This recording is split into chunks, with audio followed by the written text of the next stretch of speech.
Consider supporting Archaeosoup on Patreon for as little as $1 per month.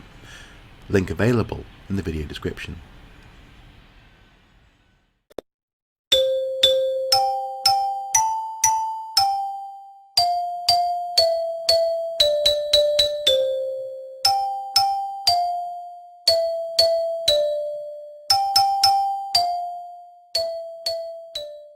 Hello, welcome back to the A to Z of Archaeology. Today our journey is at an end. That's right, we have come to the letter Z.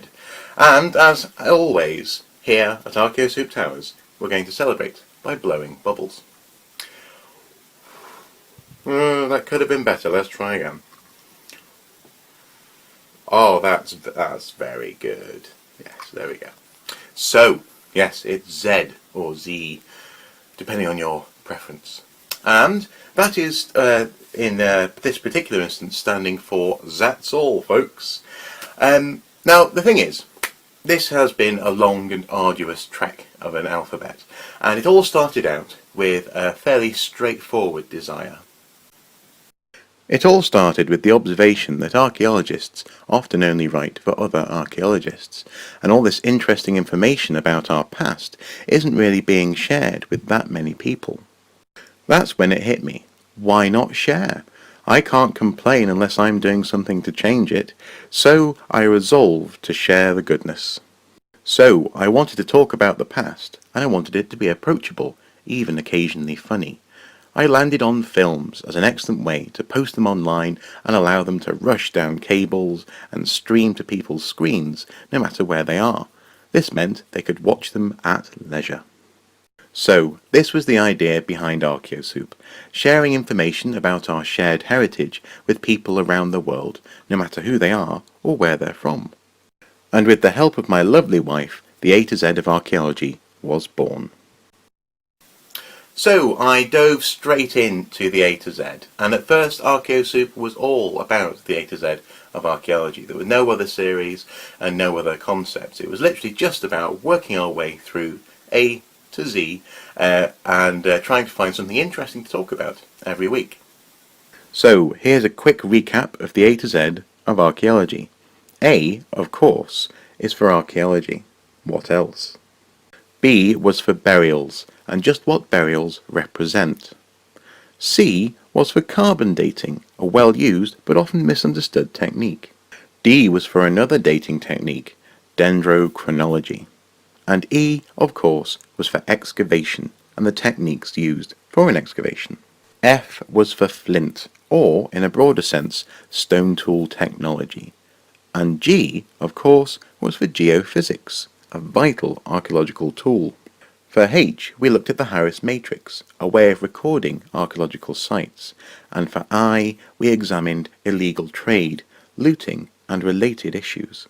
With J, we looked at jewellery and the significance of personal ornamentation, and I don't mind saying that K gave me some trouble, but I landed on potassium argon dating. L was for landscape archaeology, the ultimate context for a site, and with M, we examined material culture, the significance of things around us. New archaeology of the 60s and 70s was the topic chosen for N, and O looked at organic remains and the different ways that they survive in the archaeological record. P examined pseudo-archaeology and the need to challenge fringe ideas, and with Q we looked at quantity versus quality, a constant question for the archaeologist. R examined the vital work done by rescue archaeologists, and with S we examined seeds and other plant material. Taphonomy, the study of the way things decay, was our topic for T, and U went underwater to examine the work done by underwater archaeologists. V examined visages and the different faces which survive from antiquity, and with W we asked what is in a name, does it matter what we call things? X examined X-rays, and an exciting time was had, and with Y we strayed into philosophy, asking why does archaeology matter? And here we are at Z. That's all, folks. A chance for me to say thank you, and to look back at the A to Z of archaeology. So that really is what this video is all about. An opportunity to say thank you for watching the A to Z of Archaeology, and also for supporting Archaeosoup as it has grown as a concept. Now, many people have been asking, what is the follow-on? Is there going to be a second series, another A to Z? But to be honest, I think that the A to Z has run its course. I don't want to work my way back through the alphabet. After all, many of these videos were deleted at one point, and I had to remake most of the alphabet. So I've certainly had my fill of letters. But also as well, actually, I feel that the structure itself, while useful for setting up Archaeosoup, is now constraining what we do next, or what I choose to present next.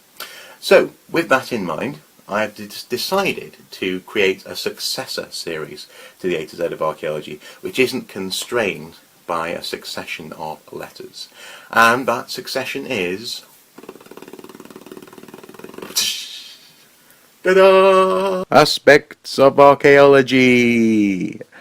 This series will be an opportunity to examine different aspects of archaeology, and also an opportunity to revisit some of the aspects covered in the A to Z of Archaeology. Yes, so A to Z is going away, and to a certain extent that is all. But soon the Aspects of Archaeology series will be taking off, in fact next week, and it'll be an opportunity for me to revisit, for example, a more legitimate Z, perhaps, but also actually bring concepts and notions to you as they come to me, and also actually as they become relevant, say in the news or in the general world of archaeology. The Aspects of Archaeology will be essentially like the A to Z, but it won't be constrained into a forced structure. It'll be much more fluid, and hopefully a little bit more interesting. Hopefully it will continue to grow and continue to be interesting as well. So, once again, thank you everybody for watching the A to Z. Thank you for supporting Archaeosoup as it has developed, and here is to another very successful series, hopefully in the near future, the Aspects of Archaeology. Thank you for watching.